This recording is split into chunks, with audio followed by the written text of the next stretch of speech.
షెడ్యూటెక్ ఈ వీడియోలో RRB NTPC 2017లో జరిగినటువంటి పీపీటీ 2కి సంబంధించినటువంటి ప్రీవియస్ మ్యాథ్స్ బిట్స్ మనం డిస్కషన్ చేయడం జరుగుతుంది. ఆల్రెడీ గ్రూప్ డీలో అడిగినటువంటి మ్యాథ్స్ బిట్స్కి సంబంధించిన వీడియోలు నేను ఇంతకుముందు చేశాను. ఆ వీడియో లింక్ డిస్క్రిప్షన్లో ఉంటే అక్కడ నుంచి మీరు చూడొచ్చు. అండ్ ఛానల్ సబ్స్క్రైబ్ చేసుకుని వాళ్ళు సబ్స్క్రైబ్ చేసుకోండి. టెలిగ్రామ్ లేదా వాట్సాప్ గ్రూప్లో మీరు జాయిన్ అవ్వడం ద్వారా మరిన్ని అప్డేట్స్ పొందడం జరుగుతుంది. ఫస్ట్ క్వశ్చన్ చూసినట్లయితే each exterior angle of and regular polygon measures 9 degrees.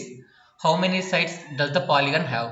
Sir ఇక్కడ సిబిటీ 2 క్వశ్చన్ పేపర్స్ అనేవి మనకు తెలుగులో అందుబాటులో లేవు, కాకపోతే ఇంగ్లీష్లో క్వశ్చన్స్ అందుబాటులో ఉన్నాయి కాబట్టి వాటిని మీకు తెలుగులో చెప్పడానికి కూడా ట్రై చేస్తున్నాను.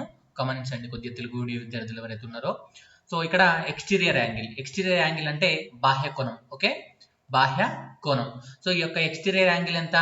9 degrees అంట. ఓకే, ఒక బాహ్య కోణం ఎంత ఉందంట?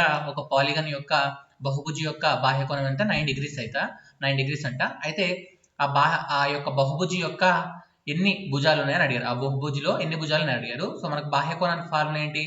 బాహ్య కోణం is equal to 360 degrees by N. ఇక్కడ ఎన్ అనేటువంటిది మనకి ఏం చేస్తుందంటే భుజాల సంఖ్యను చూపిస్తుంది. ఓకే, భుజాల సంఖ్యను చూపిస్తుంది. ఇక్కడ ఏమి ఇచ్చాడు? మనకు బాహ్య కోణం వాల్యూ ఇచ్చాడు 9 degrees అని చెప్పేసి 360 అలాగే రాసుకుంటాం. మనకు కావాల్సింది ఎన్ విలువ.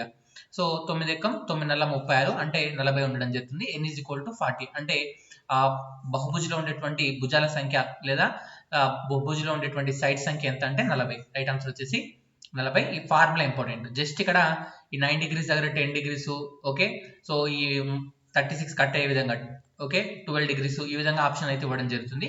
కొద్దిగా జాగ్రత్తగా చూసుకోండి. ఫార్ములా బాహ్య కోణం is equal to 360 degrees by N. N అంటే భుజాల సంఖ్య. Okay, next the following is equivalent to 0.56 bar అని అడిగారు. సరే, ఇక్కడ 0.56 బార్ ఇలాంటి లెక్కలను ఎలా వేయాలని మనం ఆల్రెడీ వీడియో చూసాము. మీరు ఇంతకుముందు చూసే ఉంటారు, లేకపోతే డిస్క్రిప్షన్లో లింక్ ఉంటుంది, అక్కడ నుంచి చూడండి. సో 0.56 బార్ ఉన్నప్పుడు ఫస్ట్ ఏం చేయాలి? బార్ ఉన్న నెంబర్ రాయాలి 5, 6. తర్వాత మైనస్ బార్ లేని నెంబర్ రాయాలి. బార్ లేని నెంబర్ ఎంత? 0 బై బార్ ఎన్ని సంఖ్యలకు ఉంటే అన్ని 9 కింద రాయాలన్నమాట. ఇప్పుడు 2 సంఖ్యలకు ఉంది కాబట్టి 99. దట్ ఈస్ ఈక్వల్ టు 56/99 అనేటువంటిది దీని యొక్క ఆన్సర్ అవ్వడం జరుగుతుంది అనమాట. ఓకే, సో ఫర్ సపోజ్ ఇదే లెక్కని 0.56 6కి మాత్రమే బార్ ఇచ్చాడు అనుకోండి. 6కి మాత్రమే బార్ ఇచ్చి దీన్ని ఎలా చేయాలి? ఫస్ట్ బార్ ఉన్న నెంబర్ రాయాలి. బార్ ఉన్న నెంబర్ రాస్తే ఏమొస్తుంది? 6. ఓకే, తర్వాత బార్ లేని నెంబర్ రాయాలి. అంటే మైనస్ పెట్టి బార్ లేని నెంబర్ ఎంత? 5 బై ఇక్కడ బార్క్ తర్వాత ఎన్ని సంఖ్యల పైన లైన్ ఉంది? ఒకే ఒక సంఖ్య పైన లైన్ ఉంది కాబట్టి ఒక 9 రాసాము. అండ్ పాయింట్ తర్వాత ఈ బార్ కన్నా ముందు ఒక నెంబర్ కి బార్ లేదు కాబట్టి దీన్ని ఇప్పుడు ఏం చేయాలంటే 0 అని రాయాలన్నమాట. ఓకే, సో ఆల్రెడీ దీన్ని క్లియర్ గా నేను ఎక్స్ప్లెయిన్ చేశాను. దీన్ని 1/90 అని కూడా రాయడం జరుగుతుంది అనమాట. ఇది సింప్లెస్ట్ ఫార్మ్ అంటే షార్ట్ కట్. దీనికి సంబంధించిన వీడియో లింక్ డిస్క్రిప్షన్ లో ఉంది, అక్కడ నుంచి చూడడం మర్చిపోదు. Okay, next complete the analogy. So ఇలాంటి అనాలజీలో తొందరగా మనకు ప్యాటర్న్ అయితే దొరకదు. ఒకసారి మీరు ట్రై చేయండి ప్యాటర్న్ ఏంటో మీకు. అంటే మీరు క్వశ్చన్ చూసిన తర్వాత మీకు అర్థమవుతుందా లేదా ఒక సెకండ్ టైం తీసుకోండి వీడియో ఆపి, దెన్ మనం దీని గురించి డిస్కషన్ చేద్దాం. సో ఇక్కడ మీరు గమనించినట్లయితే నార్మల్గా మనం ఏం చేస్తాం? కలుపుతాం. సో 3కు 8 కలిపినట్లయితే 11 వస్తుంది. ఒకవేళ 7కి 8 కలిపినట్లయితే 15 వస్తుంది. కానీ 15 అనేటువంటి మనకు ఆప్షన్లో ఉందా? లేదు. ఇంకొక ప్యాటర్న్ చూద్దాం. సో మనం ఇంకో ప్యాటర్న్ ఏమో ఆలోచిస్తాం. 3 ముళ్ళ 9 plus 2 that is equal to 11 వస్తుంది. అంటే 8 ముళ్ళ 21 ప్లస్ 2 అంటే 23 మనకు ఆప్షన్లలో ఉందా? ఈ ప్యాటర్న్ కూడా మనకు లేదనమాట. సో ఫర్ సపోజ్ ఇంకేం ప్యాటర్న్ ఉంది? 3 2 6. ఓకే, 6కి 5 కలిపితే 11. ఓకే, సో ఈ ప్యాటర్న్ చూడండి. 7 2 14, 14కు మనం ఎంత కలుపుతాం? 5 దట్ ఈస్ ఈక్వల్ టు 19. కానీ 19 కూడా ఆప్షన్ ఉందా? లేదు. అంటే ఇది ఒక డిఫరెంట్ ప్యాటర్న్ అండ్ అదే విధంగా ఇది కొద్దిగా ఇంపార్టెంట్ ప్యాటర్న్ అనమాట. గుర్తుంచుకోండి, ఇలాంటి ప్యాటర్న్ మీకు తొందరగా అంటే ప్యాటర్న్ దొరకదు అనమాట. ఓకే, సో ఇక్కడ ఏం చేశాడంటే 3² + 2 చేశాడు. ఇక్కడ ఏం చేశాడంటే 7² + 2 చేశాడు అనమాట. ఓకే, సో 3² అంటే ఎంత? 9 + 2 అంటే 11. ఇక్కడ 7² అంటే ఏంది? 49 + 2 అంటే ఎంత వస్తుంది? 51. ఓకే, ఇక్కడ ఈ ప్యాటర్న్ కూడా ఉపయోగించాడు. కాబట్టి కొన్నిసార్లు ప్లస్ మైనస్ డివిజన్ ఇంటూలే కాకుండా కొన్నిసార్లు స్క్వేర్ తో కూడినటువంటి అనాలజీ కూడా ఇస్తాడు. జాగ్రత్తగా అబ్జర్వ్ చేసుకోండి. ఓకేనా, next which of the following correct ascending order in the given numbers అడిగారు. సో అసెండింగ్ ఆర్డర్ అంటే మనము ఫస్ట్ చిన్న నుంచి పెద్ద వరకు రాయడం జరుగుతుంది అనమాట. సో చిన్న నుంచి పెద్ద వరకు అంటే ఇక్కడ 0.33 అన్న 1/3 అన్న ఒకటే. సో ఓకేనా, ఈ విలువ తెలిస్తే సరిపోతుంది. 4/15 అంటే పాయింట్ పెట్టుకుంటే 0 అంటే 40.2.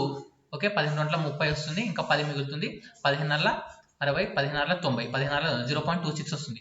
సో 0.26 చిన్న అంటే 4/15 అనేటువంటిది చిన్న ఈ రెండింటి కన్నా. సో దీంతో స్టార్ట్ అయ్యే నెంబర్ ఇది చిన్న నెంబర్ ఇది కాబట్టి 4/15తో ఒకటే ఒక ఆప్షన్ స్టార్ట్ అవుతుంది, ఆప్షన్ 3. కాబట్టి ఇది మనకు రైట్ ఆన్సర్ అని చెప్తాం అనమాట. సో ఇది 0.33 ఫస్ట్ 1/3 ఫస్ట్ అంటే ఇక్కడ వేరే మళ్ళీ 4/15 అని ఇట్లా రెండు ఆప్షన్లు ఉంటే మనకు కన్ఫ్యూజ్ కావాలి. ఇక్కడ ఒకటే ఆప్షన్ ఉంది కాబట్టి ఇది డైరెక్ట్ రైట్ ఆన్సర్ అని చెప్పేసి మనము చెప్పడం జరుగుతుంది. ఓకే నెక్స్ట్ ఇది స్టేట్మెంట్ కంక్లూజన్. స్టేట్మెంట్ కంక్లూజన్ చూడండి, స్టేట్మెంట్ ఏమి ఇచ్చాడు ముందుగా. సో ఈ స్టేట్మెంట్ చూడండి, స్టేట్మెంట్ దానికి సంబంధించిన కంక్లూజన్స్ ఇచ్చాడు. దాంట్లో ఏది మనం రైట్ రాంగ్ గా చెప్పాలన్నమాట. సమ్ కింగ్స్ ఆర్ క్వీన్స్, కొంతమంది రాజులు రాణులు అంట. ఆల్ క్వీన్స్ ఆర్ బ్యూటిఫుల్, అందరూ రాణులు అందమైన వారు అన్నాడు. సో ఫస్ట్ ఏం చెప్తున్నాడు, some kings are queens. Some అంటే కొంతమంది, కాబట్టి కొంతమంది కింగ్స్ ఏమంట, కొంతమంది రాణులు అంట. ఓకే కొంతమంది రాజులు రాణులు అంట అంటే క్వీన్. Okay queens. ఇక్కడ ఏమంటుండు, all queens are beautiful. All queens అంటే వీళ్ళు క్వీన్స్ కదా, వీళ్ళంతా ఎట్లున్నారంట, బ్యూటిఫుల్ గా ఉన్నారంట. ఓకే వీళ్ళంతా మనకు బ్యూటిఫుల్ గా ఉన్నారని చెప్పేసి అయితే చెప్పడం జరిగింది. ఇప్పుడు మనకి ఇచ్చినటువంటి కంక్లూజన్ చూద్దాం. All kings are beautiful. All kings are beautiful అంటే ఈ కింగ్స్ అనే వాళ్ళు ఈ బ్యూటిఫుల్ లోపల ఉన్నారా, లోపల ఉంటే ఆల్ అనమాట, అందరూ అనమాట. సో లోపల లేదు, కొంతమంది మాత్రం. కొంతమంది కింగ్స్ బ్యూటిఫుల్ అంటే ఓకే, కానీ ఆల్ కింగ్స్ ఆర్ బ్యూటిఫుల్ అంటే రైటా కాదు, ఇది రాంగ్ అనమాట. Next all queens are kings అన్నాడు. ఆల్ క్వీన్స్ ఆర్ కింగ్స్ అన్నాడు. ఆల్ క్వీన్స్ అంటే ఇక్కడ ఉన్నటువంటి క్వీన్స్ అందరూ కూడా మనకు రాజులు అని అన్నారు, కానీ ఈ క్వీన్స్ అందరూ కూడా ఈ యొక్క కింగ్ లోపల ఉన్నారా, లేదు. కాబట్టి ఇది కూడా రాంగ్ స్టేట్మెంట్. అంటే ఇక్కడ ఆన్సర్ వచ్చేసి నైదర్ కంక్లూజన్ 1 నార్ కంక్లూజన్ 2 ఫాలోస్ అనేది రైట్ ఆన్సర్ అవ్వడం జరుగుతుంది అనమాట. ఓకేనా. Next the environment protection act of India was enacted in the year అని అడిగారు. సో ఇది యాక్చువల్గా జిఎస్ క్వశ్చన్. ఇక్కడ ఎందుకు చెప్తున్నానంటే ఇది మోర్ దెన్ 3 to 4 టైమ్స్ అడిగినారు. ఇంకా మళ్ళీ మీకు నెక్స్ట్ వీడియోలో కాకుండా ఇదే వీడియోలో కవర్ చేస్తున్నా. Okay the environment protection act, పర్యావరణ పరిరక్షణ చట్టం, ఇప్పుడు 1986. చాలా చాలా ఇంపార్టెంట్, ఇది గుర్తుపెట్టుకోండి, లేదంటే నోట్ డౌన్ చేసుకోండి. Next find out the which of the following set of forms coprime numbers. క్రింది వాటిలో సహ ప్రధాన సంఖ్యలు ఏవి అన్నాడు. సహ ప్రధాన సంఖ్యలు ఏవి అన్నాడు. కవల ప్రధాన కాదు. ఓకే కవల ప్రధాన కాదు, కవల ప్రధాన కాదు. ఇక్కడ అడిగింది సహప్రధాన. సహప్రధాన అంటే వీటి యొక్క గాసాబా ఎట్లుంటుంది, రెండు సంఖ్యల గాసాబా ఒకటి ఉంటుంది. కవల ప్రధాన సంఖ్యలు అంటేనేమో ప్రధాన సంఖ్యలు అయి ఉండి వాటి మధ్య భేదం 2 ఉండాలన్నమాట. ఓకేనా ఇవి. సో ఇంగ్లీష్ లో కవల ప్రధానం ఏమంటే ట్విన్ ప్రైమ్ అంటాం. ట్విన్ ప్రైమ్ అంటాం అనమాట. ఇక్కడ అడిగింది మనకు కో ప్రైమ్ అంటే సహప్రధాన సంఖ్యలు. సో ఇక్కడ ఉన్న వాటిని చూడండి, 21 ఎక్కం 21 రొంట్ల. సో ఇక్కడ మనకు 21 ఎక్కం వస్తుంది, అంటే రెండిట్లో కామన్ గా ఒకటో ఎక్కంలో మాత్రమే రావాలన్నమాట ఈ రెండు. ఓకేనా. సో అవి కాకుండా వేరే ఎక్కలు రాదు. 3 ఎక్కం 3 మూల 9, 43 ఎక్కం 43 మూల 129, ఇది కూడా రాదు. సో 12 ఎక్కంలో 7 రాదు, 7 ఎక్కంలో 12 రాదు. అండ్ ఈ రెండింటికి కూడా ఉమ్మడి కారణాంకాలు ఏవి లేవు. ఉమ్మడిగా ఉన్నటువంటి కారణాంకం ఒకటి, అది ఒకటి మాత్రమే. కాబట్టి 12, 7 అనేటువంటిది మనకు ఒక సహప్రధాన సంఖ్య. ఓకేనా. ట్విన్ ప్రైమ్ కి కో ప్రైమ్ కి కన్ఫ్యూజ్ కాకండి. Next the monthly salary of P and Q are in the ratio of 4:3. If P and Q get increase of 10% and 5% of their existing salaries respectively, what will be the new ratio? So P మరియు Q అనే వాళ్ళ యొక్క జీతాల నిష్పత్తి 4:3 అంట. P మరియు Qలు వాళ్ళ జీతంలో P అయితే 10%, Q అయితే 5% వాళ్ళ శాలరీస్ అనేటువంటి పెరిగినాయంట. పెరిగిన తర్వాత న్యూ రేషియో ఏ విధంగా ఉంటుందని అడిగారు. సో శాలరీ మనం X అనుకుందాం. ఫర్ సపోజ్ X అనుకున్నట్లయితే దీన్ని ఏమని చెప్పొచ్చు మనము, ఇక్కడ ఫస్ట్ P శాలరీ ఏమని చెప్పొచ్చు 4X. ఓకే 4X అని చెప్పొచ్చు. Q శాలరీ అని చెప్పొచ్చు 3X అని చెప్పొచ్చు. అవునా. ఇప్పుడు ఫస్ట్ P శాలరీలో ఎంత పెరిగింది 10%, అంటే 110/100 పెరిగింది అనమాట. ఇక్కడ Qకి ఎంత పెరిగింది 5%, 5/100% అని చెప్పి చెప్తాం. కాబట్టి ఇక్కడ 105 అనమాట. 105/100 అని చెప్పేసి మనము చెప్పడం జరుగుతుంది. ఇక్కడ ఈ జీరో కట్టు, ఎందుకంటే నిష్పత్తి తీసుకుంటున్నాం కాబట్టి. అండ్ ఇక్కడ కొట్టేద్దాం, ఈ ఎక్స్కి ఈ ఎక్స్ కట్టు. ఇక్కడ ఏం మిగిలింది మనకు 4 × 100/3 × 105 అనేటువంటి మిగిలింది. దీన్ని మనం సాల్వ్ చేసుకున్నట్లయితే 4 × 22/3 × 21 అని రాసుకోవచ్చు. సో మనం చూసుకున్నట్లయితే 5 ఎక్కంలో చూసుకుంటే, నెక్స్ట్ 4 ఎక్కం 5 ఎక్కం చూసుకుంటే సరిపోతుంది. 5 ఎక్కంలో నెక్స్ట్ చూసుకున్నట్లయితే 5 రొంట్ల అంతే. నెక్స్ట్ దీన్ని సాల్వ్ చేద్దాం. సాల్వ్ చేస్తే 3 ఎక్కంలో 21 రాదు, 4 ఎక్కంలో 21 కూడా రాదు, 22 కూడా రాదు. కాబట్టి ఇక్కడ 22 ఇంటూ 4 అంటే 88 వస్తుంది. 88/30 20కి ముల్లా అంటే 3 6 88/63 అనేటువంటిది రైట్ ఆన్సర్. అంటే 88:63 అనేటువంటిది రైట్ ఆన్సర్ అనమాట. ఓకేనా. Next, which of the following Vedas contain treatment of diseases? వివిధ వ్యాధులకు సంబంధించినటువంటి అంటే వాటికి సంబంధించినటువంటి ట్రీట్మెంట్ ఏ విధంగా చేయాలి అనేటువంటి తెలిపినటువంటి వేదం ఏది అని అడిగారు. అథర్వణ వేదం. ఇది 3 times అడిగారు ఇంతవరకు. ఓకేనా. సో గ్రూప్ డిలో అడిగాడు, ఏఎల్పిలో అడిగాడు, అండ్ ప్రజెంట్ సిబిట్ 2లో కూడా అడిగాడు. కాబట్టి బిట్ ఇంపార్టెంట్, గుర్తుంచుకోండి. అథర్వణ వేదం. ఓకే, అథర్వ వేదం. చూడండి, హార్స్ SCRHO రాస్తే కర్జన్ ఏ విధంగా రాస్తారని అడిగారు. సో మీరు ఒకసారి ఒక నిమిషం ఆపుకొని ప్యాటర్న్ మీకు ఏమైనా ఐడియా ఉందా లేదా చూడండి. సో తర్వాత మనం డిస్కషన్ చేద్దాం. ఓకే, ప్యాటర్న్ గురించి మనం చూద్దాం. ఇక్కడ చూడండి, HORSE అని ఉంది. దాన్ని ఏం చేశాడు, SERHOగా రాశాడు. ఇక్కడ కొంతమంది ఏం చేస్తారంటే హెచ్ కన్నా ఆ ఎస్ ఎంత దూరంలో ఉంది అంటే ప్లస్లో ఉందా మైనస్లో ఉందా ఇలా కూడా ట్రై చేస్తారు. కాకపోతే కొన్నిసార్లు చూడండి, దీంట్లో ఉన్న అక్షరాలు దీంట్లో ఉన్న అక్షరాలు సేమ్. ఇక్కడ ఏం చేశాడు, HO ఉంది, దీన్ని ఏం చేశాడు ఈ లాస్ట్కి తీసుకెళ్ళాడు అనమాట. ఈ ఫస్ట్లో ఉన్న HOని ఈ లాస్ట్కి తీసుకెళ్ళాడు. ఓకే, ఈ ఆర్ మధ్యలో మిడిల్లో ఉంది, ఈ ఆర్ని అలాగే ఉంచాడు అనమాట.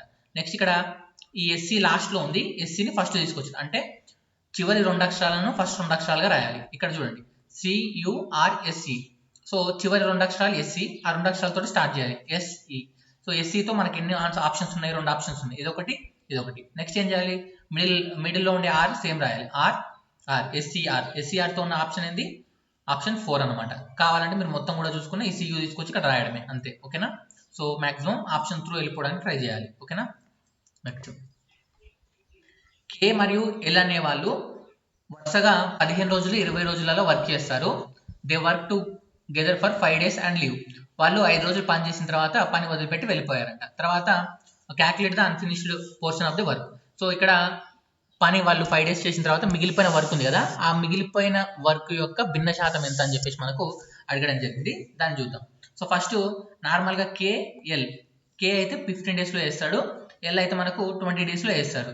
సో 1 dayలో ఎంత వేస్తాడు, K 1/15, L 1 dayలో ఎంత వేస్తాడు 1/20. వీళ్ళిద్దరు కలిసి పని చేస్తారు. ఇలా ఎన్ని రోజులు పని చేస్తారు, మనకు 5 days పాటు పని చేయడం జరుగుతుంది అనమాట. సో 5 days పాటు పని చేస్తున్నారు కాబట్టి సో ఈ 5 లోపలికి ఇంటిస్తున్నాం. 5/15 ప్లస్ 5/20, 5 ఎక్కం 5 ముళ్ళ 15, 5 ఎక్కం 5 4 20. సో ఇక్కడ 1/3 ప్లస్ 1/4 కాసాకు తీసి ఏమొస్తుంది 12, 7/12 రావడం జరుగుతుంది. 7/12 ఇది ఏంటి, కంప్లీట్ అయిన వర్క్ అనమాట. 5 daysలో వీళ్ళు కంప్లీట్ చేసిన వర్క్. కానీ మనకి ఏమడిగాడు, అన్ఫినిష్డ్ వర్క్ అంటే ఇంకా మిగిలిపోయిన వర్క్. మొత్తం 12 భాగాలు, 7 భాగాలు అయిపోయినాయి. ఇంకెన్ని భాగాలు మిగులుతాయి, 5 భాగాలు. సో 12 భాగాలు 5 భాగాలు మిగులుతాయి కాబట్టి 5/12 అనేటువంటిది రైట్ ఆన్సర్ అనమాట. 5/12. ఓకేనా. Next, Indian railway network connects about to dash stations. Indian రైల్వేలో ఎన్ని స్టేషన్స్ మనకు కలిగి ఉందని అడిగారు. సో రైట్ ఆన్సర్ వచ్చేసి 8,000. ఓకే, 8,000 స్టేషన్స్కి పైగా మన ఇండియాలో ఉండడం జరిగింది. యాక్చువల్గా 7,400 చిల్లర ఉంటుంది, కాకపోతే ఇక్కడ 8,000 అనేటువంటిది ఇవ్వడం జరిగింది అనమాట అప్రాక్సిమేట్గా. ఓకేనా. Next, if teacher is coded 841275 teacher will be coded as అన్నాడు. ఇక్కడ చూడండి, టీచర్ అనేవాన్ని ఏ విధంగా రాస్తారు, TEACHER. సో ఇక్కడ T అంటే 8 అంట, E అంటే 4, A అంటే 1, C అంటే 2, H అంటే 7, 4, 5 ఈ విధంగా ఇచ్చాడు. ఇప్పుడు చీటర్ రాయమన్నాడు, ఎందుకంటే దీంట్లో స్పెల్లింగ్ సేమ్ అనమాట. సో CHEA రాయాలి. C అంటే మన అందరికీ తెలిసిందే, సో 2, H అంటే 7, E అంటే 4, A అంటే 1. సో 2741, 2741, 2741తో ఇక్కడ 2 ఉండడం జరిగింది. నెక్స్ట్ CHEA T అంటే 8, 27418, 27418తో మనకు ఒకటే ఒక ఆప్షన్ ఉంది, ఆప్షన్ 4. సో ఇది రైట్ ఆన్సర్ అవ్వడం జరుగుతుంది అనమాట. ఓకేనా. లాస్ట్ వరకు చూడాల్సిన అవసరం లేదు. Select the number which is different from the other numbers given below అన్నాడు. క్రింది వాటిలో భిన్నమైన నెంబర్ ఏది అని అడిగారు. సో ఒకసారి మీరు ఆప్షన్ చూసి ఎందుకు 387 అయింది అనేది ఒకసారి లాజికల్గా ఆలోచించండి. తర్వాత నేను దీనికి సంబంధించినటువంటి ఆన్సర్ నేను చెప్తాను. ఓకేనా.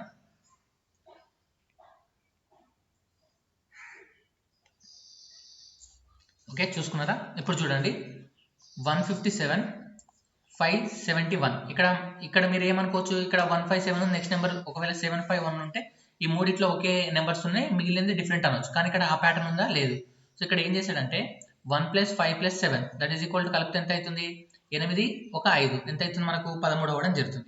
నెక్స్ట్ ఇక్కడ ఏం చేశాడు 5 + 7 + 1 ఇది కూడా మనకి ఎంత అవుతుంది ఆటోమేటిక్గా 13. నెక్స్ట్ 5 + 9 + 9 సో ఇక్కడ ఎంత అవుతుంది 9 9 18 18 ఒక 5 ఎంత అవుతుంది 23 అవ్వడం జరుగుతుంది. ఇక్కడ 3 + 8 + 7 ఓకే 3 + 8 + 7 సో ఇక్కడ కలపండి ఎంత అవుతుంది 7 3 10 8 18 ఓకేనా. సో మీరు ఇక్కడ గమనించినట్లయితే ఇక్కడ మనకు అన్నిట్లకి ఒకట్ల స్థానంలో 3 ఉండడం జరిగింది, ఇక్కడ మాత్రం 8 ఉండడం జరిగింది అనమాట. అందుకనే 387 అనేటువంటిది భిన్నమైంది అనమాట ఓకేనా. సో మొదటి స్థానాన్ని మాత్రమే తీసుకోండి, ఒకట్ల స్థానం మాత్రమే చూసుకోండి, మళ్ళీ 10ల స్థానం చూడలేదు అనమాట ఓకే. ఈ విధంగా కూడా మనకి ఇచ్చాడు కాబట్టి ఇలాంటి ప్యాటర్న్ కూడా గుర్తుంచుకోవడానికి ట్రై చేయండి. నెక్స్ట్ ఇది చూడండి 8 boxes of fruit are purchased for 9600 9600కి 8 బాక్సుల ఫ్రూట్స్ని పర్చేస్ చేశారంట. చేసిన తర్వాత అందులో 5 బాక్సెస్ని మనకు 10% ప్రాఫిట్తో 3 బాక్స్ని మనకు 10% లాస్తో వాళ్ళు సెల్ చేశారంట. అయితే ఓవరాల్గా మనకు నెట్ గెయిన్ ఎంత అంటే ఎంతవరకు లాభం వచ్చిందని చెప్పేసి మనకు అడగడం జరిగింది. సో మొత్తం బాక్సులన్నీ 8 బాక్సులు ఎంత కొన్నారు 9600 కొన్నారు, అంటే ఒక్కొక్క బాక్స్ కాస్ట్ ఎంత 1200 అవునా. ఒక్కొక్క box cost 1200.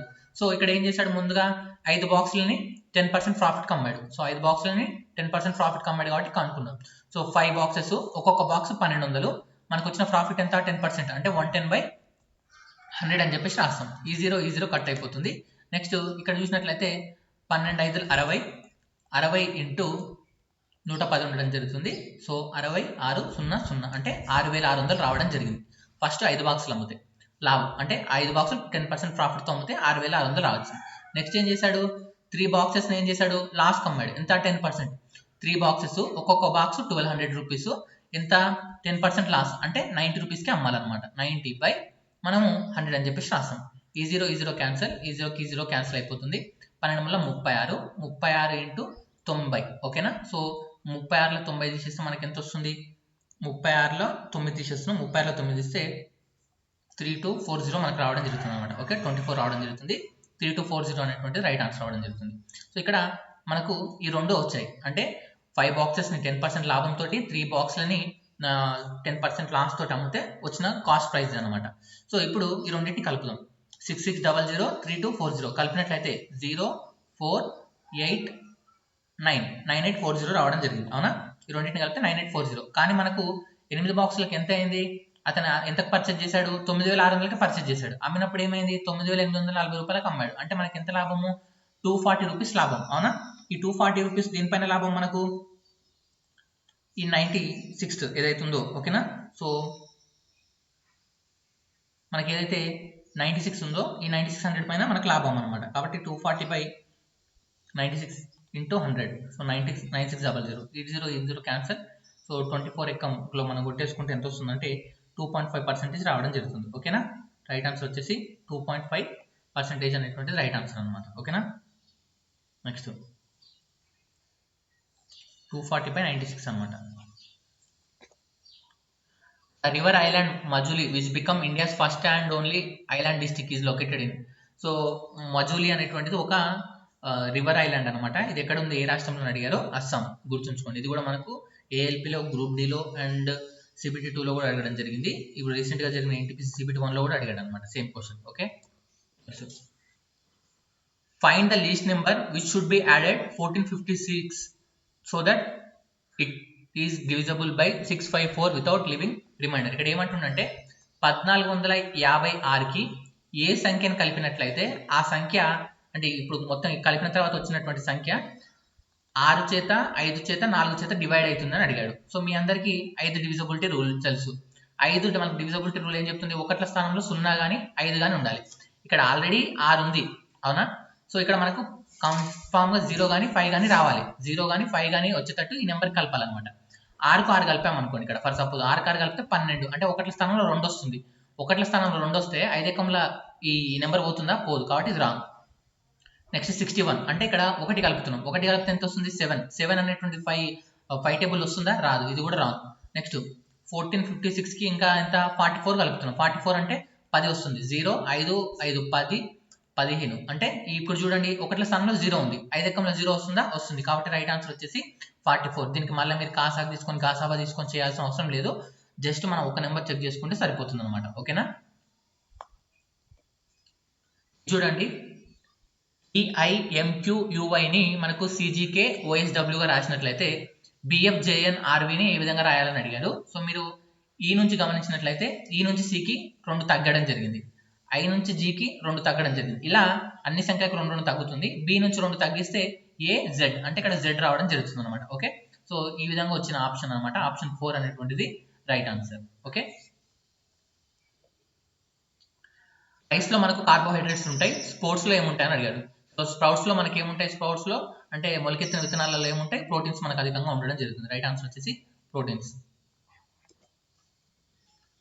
Cost price of set of 2 points plus 4 sets or 1 point plus 6 sets is 5600. A shopkeeper decided to sell them separately. He sold 10 sets for 6000. Find the amount of profit or loss as per set అన్నాడు. ఇక్కడ ఏమంటుండంటే 2 points 4 sets కి కలిపి లేదా 1 point 6 sets కి కలిపి 5600 రూపాయల ధర నిర్ణయించాడంట. Okay, ఒక షాప్ కీపర్. తర్వాత ఏమైందంట, వాటిని సపరేట్ గా ఇట్లా జతలుగా కాకుండా సపరేట్ గా అమ్మాలనుకున్నాడు.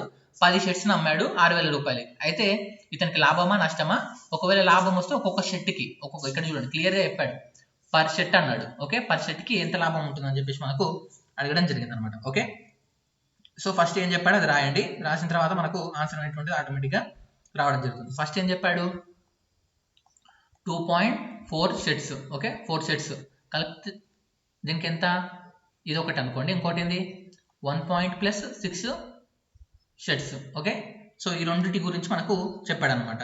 ఓకే, దీనికైనా 5600, దీనికైనా 5600 అని చెప్పాడు. ఇప్పుడు నేను ఏం చేస్తున్నానంటే ఈ పాయింట్స్ని ఈక్వల్ చేస్తున్నాను. ఓకే, పాయింట్స్ని ఈక్వల్గా చేస్తున్నాను అనమాట, ఎందుకంటే దాన్ని క్యాన్సిల్ చేసి మనకు షర్ట్స్ కావాలి కదా.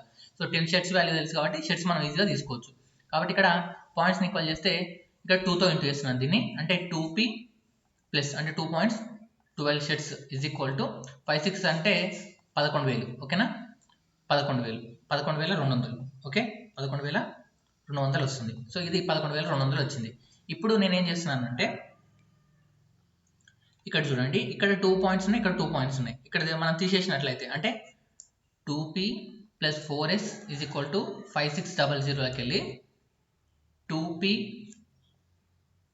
Plus 12s is equal to 11200 తీసేస్తాం అనమాట. తీసేస్తే ఇది మైనస్ అనుకున్నట్లయితే 2p క్యాన్సిల్ అయిపోతుంది, ఇక్కడ మైనస్ ఉంటుంది.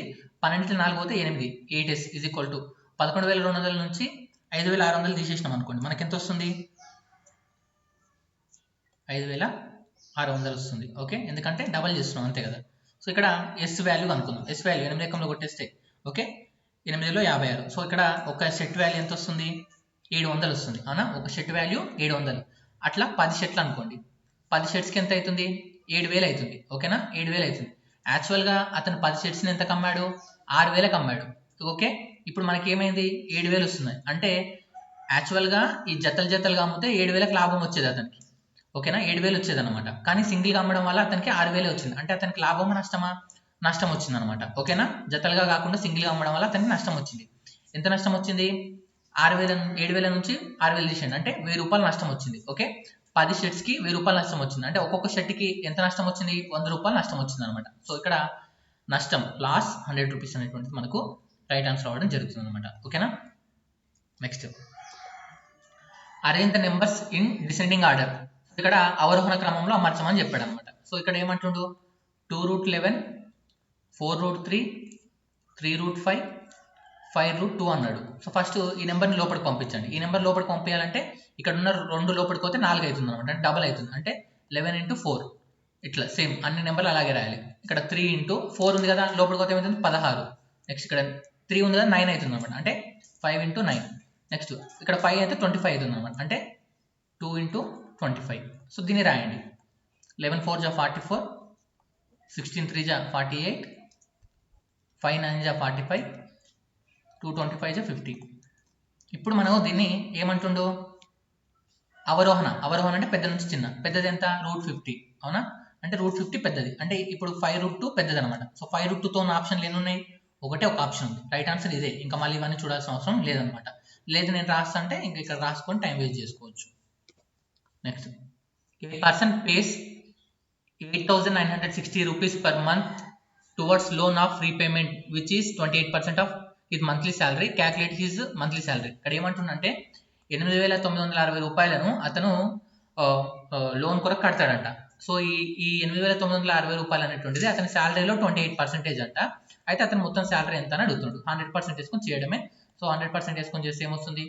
8960 into 100/28 వేసుకోండి. ఈ క్యాల్కులేషన్ మీరు కంప్లీట్ చేస్తే 32,000 మీకు ఆన్సర్ అనేటువంటిది రావడం జరుగుతుంది అనమాట. Okay, 32,000. Next, escape velocity on earth surface is about.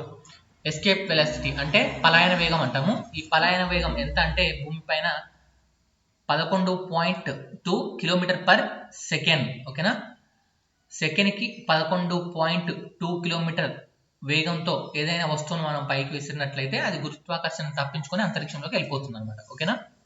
Next, find the k in 26/21 is to 24/9 is to k is to 14/13 అన్నాడు. ఇక్కడ 26/21 is to 24/9. Okay, k is to 14/13 అన్నాడు. సో మీకు బహుళ నిష్పత్తి తెలిస్తే ఇది బై రూపంలో ఉన్నట్టు అనమాట. నిష్పత్తి అంటే బై రూపంలో ఉన్నట్టు. సో దీన్ని గుణకారంగా మార్చాలంటే ఏం చేస్తాం? ఇటు సైడ్ ఉన్న విలువలను ఏం చేస్తాం? రివర్స్ చేస్తాం అనమాట. అంటే 26/21 ఇంటూ ఈ డివైడెడ్ బై సింబల్ చేసేసి ఇంటూ పెడితే ఈ నెంబర్ మారుతాయి. అంటే లవం హారం అవుతుంది, హారం లవం అంటే 9/24 అవుతుంది అనమాట. ఓకే, ఈస్టు ఇక్కడ కే అలాగే ఉంటుంది. ఈ 13/14 అయితే రివర్స్ అవుతుంది, అంటే 13/14 అవుతుంది. 14/13 13/14 అవుతుంది అనమాట. ఓకేనా. ఇప్పుడు దీన్ని మళ్ళీ మనం రాయాల్సి ఉంటుంది అనమాట. సో దీన్ని మళ్ళీ రాద్దాం. ఓకే, సో ఇక్కడ ఈ సామీప్య గుర్తులు మనం ఈక్వల్గా తీసుకోవచ్చు అనమాట. ఈక్వల్గా తీసుకుంటే 13 ఎక్కం ఇంటూ గుర్దా 13 ఎక్కం 13 రెండులో కొట్టేయచ్చు. సో ఇక్కడ 2 ఎక్కంలో కావాలంటే 2 14, 2 ఎక్కం 2 రెండులో కొట్టేయచ్చు. 7 ఎక్కం 8 మూల 21 కొట్టేయచ్చు. సో ఇక్కడ మనకి ఏం మిగిలింది? 2/3 ఇంటూ 9/12 ఈజ్ ఈక్వల్ టు కే అనేటువంటిది మిగిలడం జరిగింది అనమాట. That is equal to K equal to 1/2 అని చెప్పేసి చెప్పొచ్చు. ఓకేనా. Next, find the value of question mark in the following series. So ఇక్కడ చూడండి, 6 5 30 ఈజీగా చెప్పొచ్చు. 7 5 35. ఓకే, సో కానీ మనకి ఇక్కడ ఏమి ఇచ్చాడు? 42 ఆన్సర్ ఇచ్చాడు. ఇది ఒక ప్యాటర్న్. 35 ఉంది. ఓకే, 7 5 35 ఇది కూడా రైటే. కాకపోతే కొన్నిసార్లు ఏం చేస్తాడంటే ఇదే ప్యాటర్న్ని ఆన్సర్ ఎలా చెప్పాడంటే, ఒకవేళ 42 రైట్ అయితే ఎలా అనేది చూద్దాం. ఓకే, 7:2 ఇక్కడ ఏం చేశాడంటే 6 ఇంటూ 6 - 1 అనమాట. ఓకే, 6 ఇంటూ 6 - 1 అంటే 6 into 5 that is equal to ఎంత వస్తుంది? సారీ, ఓకే ఓకే ఇక్కడ 6 అంతే. 6 ఇంటూ 5 కదా, ఇక్కడ 7 ఇంటూ ఒక నెంబర్ తక్కువ వేయాలి. 7 ఇంటూ 5 అంటే 35 వచ్చింది. యాక్చువల్గా ఇక్కడ 6 కన్నా ఒక నెంబర్ తక్కువ తీసుకున్నాం కాబట్టి ఇక్కడ 7 కన్నా ఒక నెంబర్ ఇస్తే 7 ఇంటూ 6 అంటే 42 వస్తుంది అనమాట. ఓకేనా. సో ఇది అవసరం లేదు, ఒక నెంబర్ తక్కువ తీసుకున్నాం అంతే. Next, the sum of two positive integers is 42 and their difference is 4. Find the product. So రెండు ఇంటీజర్స్ మొత్తం ఎంత? a + b = 42 అంట. వాటి డిఫరెన్స్ a - b = 4 అంట. అయితే ఆ రెండింటి యొక్క లబ్ధం అడుగుతుండు. సింపుల్, ఈ రెండు కట్ చేయండి. 22a 2a is equal to మనకి ఇక్కడ వస్తుంది 42, 4 ఎంత వస్తుంది? 46 వస్తుంది. a ఈక్వల్ టు ఎంత వస్తుంది? 23 రావడం జరుగుతుంది. ఆటోమేటిక్గా 23 అవునా. సో ఈ 23 వచ్చింది. ఇంకొక నెంబర్ ఏమవుతుంది? 21 అవుతుంది. అవునా, 23 21 44 అవుతుంది. సో కాదు, ఇక్కడ ఏం 23 అంటే 7 30 12 7 అంటే ఎంత వస్తుంది? 19 రావడం జరుగుతుంది. ఓకే, 4 కదా డిఫరెన్స్, అంటే 19. సో 19 ఇంటూ 23 చేస్తే మనకు ఆన్సర్ వస్తుంది 437. Okay. Next, evaluate sin 30/cos 45 sin 45/cos 30. So just values ప్రతిక్షేపించండి. sin cos వాల్యూస్ ఆన్సర్ 1/√3 రావడం జరుగుతుంది. ఓకేనా. Next, the value which is the following fractions fall between 3/5 and 7/8.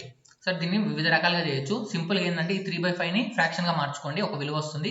7/8ని కూడా ఫ్రాక్షన్లో భిన్నంగా మార్చుకోండి. తర్వాత ఈ ప్రతిదాన్ని ఆప్షన్ కూడా మీరు భిన్నంగా మార్చుకొని ఈ మధ్యలో వచ్చే నెంబర్ని చెక్ చేసుకుంటే సరిపోతుంది అనమాట. ఓకేనా. Next, find the increase circumference of a circle of a radius 14 cm if the radius increased by 7 cm. Sir ఇక్కడ ఏమంటుందంటే ఈ చుట్టుకొలత ఉంటుంది కదా, సో 14 cm ఉన్నప్పుడు అంటే 14 cm ఉన్నప్పుడు 14 ఏడు కలిపితే 21, 21 cm ఉన్నప్పుడు రెండింటి మధ్య చుట్టుకొలతల మధ్య భేదం ఎంత అని అడుగుతుంది. సో ఇక్కడ చుట్టుకొలత సూత్రం ఏంటి, 2πr. So 2 × 22/7 × 14, 7 ఎక్కం 7 2 14, so 44. అంటే ఇక్కడ 22 × 4 అనొచ్చు, అంటే 88 వచ్చింది. ఇక్కడ చూడండి 21 ఉన్నప్పుడు, సో 2 × 22/7 × 21, 7 ఎక్కం 7 3 21, 22 × 2 అంటే 44, 44 × 3 అంటే మనకి ఎంత వస్తుంది, 4 3 12, 12 1 13, 132 వచ్చింది. సో 132లోకి వెళ్ళి 88 తీసేయండి, తీసేస్తే మీకు ఆన్సర్ 44 రావడం జరుగుతుంది అనమాట. ఓకే. ఇయర్ని 24గా రాసి ఐని 35గా రాస్తే లెగ్ని ఏ విధంగా రాయాలి. సో ఇయర్ అంటే ఈ అంటే ABCDE, సో 5. ఏ అంటే 1. సో నెక్స్ట్ ఆర్ అంటే RST, T అంటే 20, RST ఇది 20, ఇది 19, ఇది 18. సో ఇది 18 1 19 1 24, సో ఇది 24 అయింది. సేమ్ ఇక్కడ LEG, L అంటే 12, E అంటే ఎంత, E అంటే 5, G అంటే 7.